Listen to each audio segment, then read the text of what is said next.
വരൂ, വരൂ, ചോദിക്കൂ, വരൂ, വരൂ. അവരോട് തന്നെ ചോദിക്കൂ, ചോദിക്കൂ. അവർ പറയുന്നത് പോലെ ചെയ്താൽ മതി. ചോദിക്കൂ. ശരി.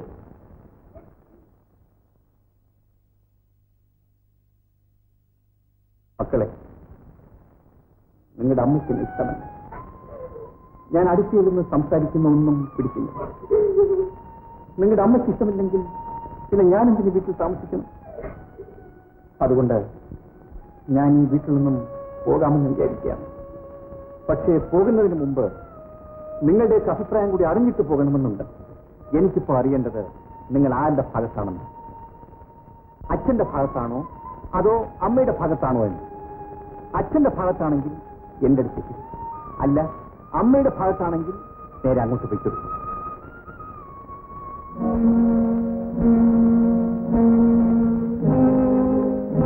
എന്താ ആരും ഒന്നും ഇല്ലാത്തത്?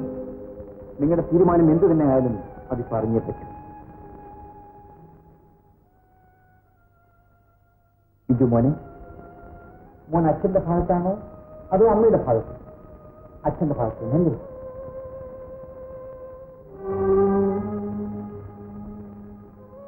ഇത് നീ ആരുടെ ഭാഗത്ത്? അച്ഛന്റെ ഭാഗത്തല്ലേ? ഇത് നീ അച്ഛന്റെ ഭാഗത്തല്ലേ? ഞാനും അമ്മയുടെ ഭാഗത്ത. പക്ഷേ കിട്ടൊന്നും പറ്റൂല. ബിന്ദു, നീ ആരുടെ ഭാഗത്താണ്? അച്ഛൻ ഇങ്ങനെ ഞങ്ങളെ വിട്ടിട്ട് പോന്നു. നമുക്ക് എല്ലാവർക്കും സന്തോഷത്തോടെ ഒരു താമസത്തോടെ. ഞാൻ ചോദിക്കുന്നതിന് ഉത്തരം പറഞ്ഞാൽ മതി. നിന്റെ ചോദ്യങ്ങളൊന്നും എന്നോട് ചോദിക്കണ്ട. നീ അച്ഛന്റെ ഭാഗത്തോ അതോ അമ്മയുടെ ഭാഗത്തോ?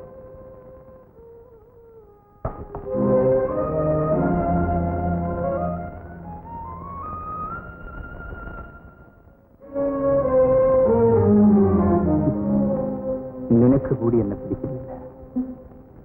ശരി, ഇനി ഞാൻ ഈ വീട്ടിൽ എന്തെങ്കിലും താമസിക്കണം. ഞാൻ പോവുകയാണ്. മക്കളെ, അച്ഛൻ പോയി എന്ന് വിചാരിച്ച് നിങ്ങൾ ആരും അമ്മയെ വേദനിപ്പിക്കരുത്. നല്ല കുട്ടികളായി ജീവിക്കും, നല്ല കുട്ടികളായി.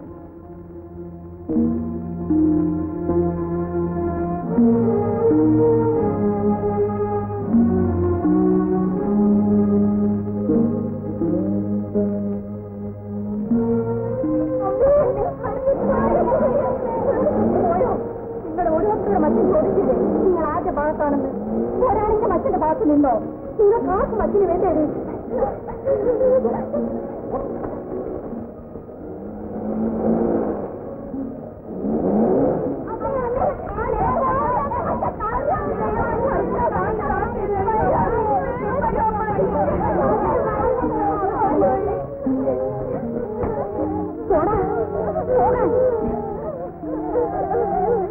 എന്തിനാ നോക്കിയിരിക്കുന്നത്? നിനക്ക് വേറെ സ്ഥലമുണ്ടായിട്ടല്ലേ നീ പോകുന്നത്? ഇത്രയും കുഞ്ഞുങ്ങളെയും വെച്ച് ഇവളെവിടെ പോകൂടാ? നാണം കെട്ടവനെ.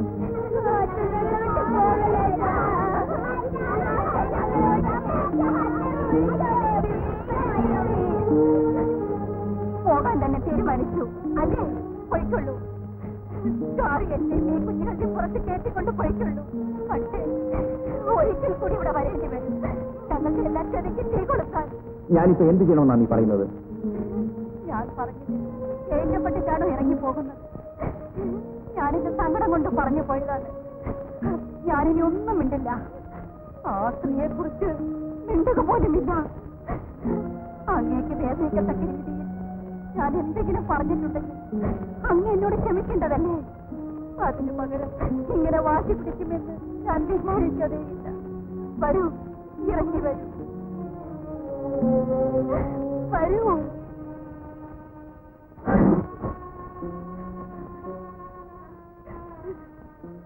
ഞാൻ എന്റെ സ്വന്തം മനസ്സോടെ ഈ വീട് വിട്ടു പോകുമെന്ന് നീ വിചാരിച്ചോ?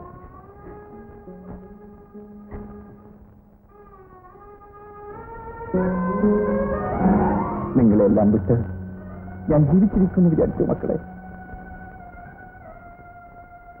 വരൂ, വരും മക്കളെ. മോനെ, Come on. അച്ഛനാകെ ദേഷ്യപ്പെട്ടിരിക്കുക. ഇനി ആ വീട്ടിൽ നിന്ന് ഒരു ബന്ധവും വേണ്ടെന്നാ പറഞ്ഞിരിക്കുന്നത്. അയാളോട് പോയി പണി നോക്കാൻ പറ. നിന്റെ ഒരച്ഛൻ എന്ന് പറഞ്ഞ അച്ഛൻ സമ്മതിക്കാൻ നമുക്ക് എന്ത് ചെയ്യാൻ പറ്റും? എനിക്ക് പേടിയാകുന്നു. പേടിക്കണ്ട. എന്റെ ഈ കൊരവള്ളിയിൽ ജീവൻ ഉള്ളിടത്തോളം കാലം നിന്നെ ഞാൻ കെട്ടി മുറുക്കും. ഈ ധൈര്യമെല്ലാം അച്ഛനെ കാണുമ്പോ മറക്കരുത്. സായിപ്പിനെ കാണുമ്പോ കവാത്ത് മറക്കുന്ന പോലെ. ഞാനോ?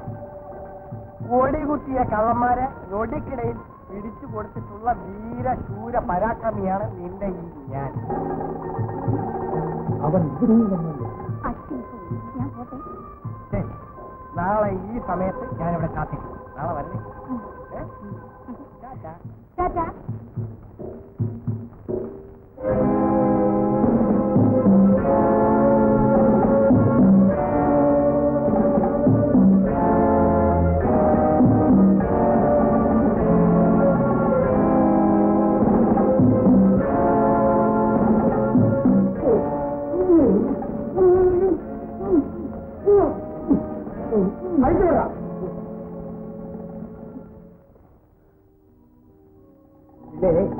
ഈ കത്തി എനിക്ക് തരും. വീട്ടിൽ പച്ചക്കറി അരിയാൻ നല്ല നിന്നെ ഞങ്ങൾ അറിയും. നീയാണോ അനാവശ്യം പറയാനുണ്ടല്ലോ. കാരണം കുറ്റിക്ക് തീരിക്കും. ആരെ പറഞ്ഞാൽ ഞാൻ ശരിയാകും. പറയുന്നോ പറയട്ടെ, കേൾക്കുന്ന നിനക്കെങ്കിലും ഈ മരമാക്രി ഭയങ്കരനാണല്ലോ. ആരാ മരമാക്രി? നീയാടാ മരമാക്രി. നിന്റെ തന്തയാടാ മരമാക്രി. നിന്റെ അപ്പൂപ്പനാടാ മരമാക്രി പോക്കി. എങ്ങനെ വെച്ചേക്കാൻ പാടില്ല. എടാ ഡിസിലെടുക്കും. അതാകെ എന്റെ കയ്യിൽ ഒന്നേ ഉള്ളൂ. അത് ഞാൻ തരില്ല. ഈ ദിശ കൂടിയിട്ടാണ് നിങ്ങൾ ഞങ്ങൾ പോലീസ് പിടിപ്പിക്കുന്നത്. എടാ ആ ദിശ തപ്പിയെടുക്കും.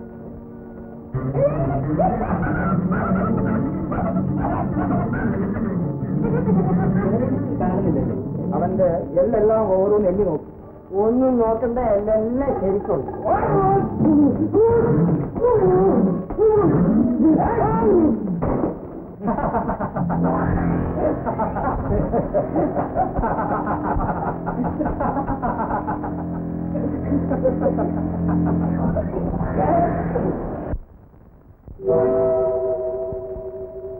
കൊള്ളാം. ഒരു ദിശ വാങ്ങിക്കണമെന്ന് വിചാരിച്ചാണ്. തോന്നുന്നില്ല.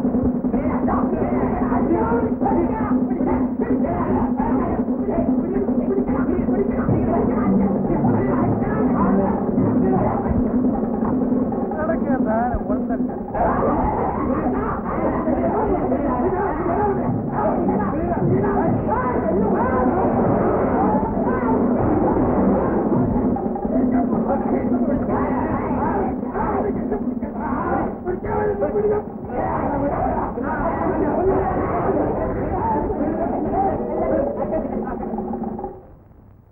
എല്ലാത്തിനെയും സ്റ്റേഷനിലേക്ക് കൊണ്ടുപോ. അയ്യോ, എന്നെ കൊണ്ടുപോകരുത്, ഞാൻ നിരപരാധിയാണ്. ഇവരെ വിടരുത്. ഇവനാണ് ഇതിന്റെ നേതാവ്. മുഖം കണ്ടാൽ അറിയാം. അയ്യോ, നിനക്ക് തെറ്റിപ്പോയി. ഞാൻ നോക്കാം. ഞാൻ സ്റ്റേഷൻ മാസ്റ്റർ ഈശ്വരമുള്ളതാണ്. സാക്ഷാൽ ഈശ്വരമുള്ള. ഈശ്വരമുള്ളയാണെന്നുള്ളതിന് എന്താണ് തെളിവ്? നീ ഇപ്പൊ എന്റെ വീട്ടിൽ പോയി നോക്കാം. ഞാനിവിടെ ഉണ്ടായിരിക്കില്ല. അതാണ് തെളിവ്. അമ്മാവോ, അമ്മാവോ. ബാക്കി എല്ലാവരും കൊണ്ടുവോ. അമ്മാവൻ ഞാൻ എന്തോ എന്റെ മകളെ നിനക്ക് കല്യാണം കഴിച്ചു തരാത്ത വാശിക്കലടാ ഈ സദാചാര സമിതിക്കാരെ കൊണ്ട് നീ അറസ്റ്റ് ചെയ്ത്. നിന്റെ ആയുസിൽ അവളെ നിനക്ക് കല്യാണം കഴിക്കാൻ പറ്റില്ല.